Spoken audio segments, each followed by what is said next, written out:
In this section, we'll focus on consolidating all BOQ divisions into a single sheet, creating a comprehensive BOQ database.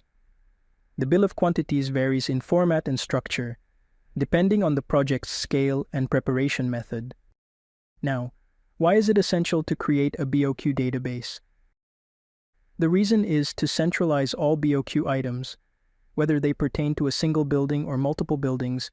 We put it all into one comprehensive database. This database serves as our master file, where we'll transform BOQ items into activities.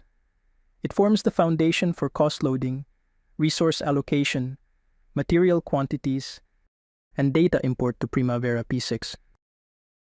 We'll guide you through 3 common BOQ formats and show you efficient consolidation techniques. Single sheet BOQ. Some projects conveniently place all divisions in a single sheet, simplifying the consolidation process. Separate sheet BOQ. In cases like our example, divisions are spread across separate sheets within one file. We'll walk you through this step by step. Multiple Excel files. Some projects may have divisions spread across separate Excel files, a topic we'll cover in an upcoming lesson. We'll employ 2 methods for consolidation: the traditional copy-paste approach and the advanced Power Query method.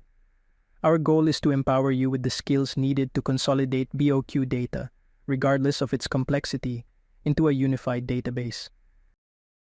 By the end of this course, you'll be well versed in these techniques, offering flexibility to choose the most suitable method for your project.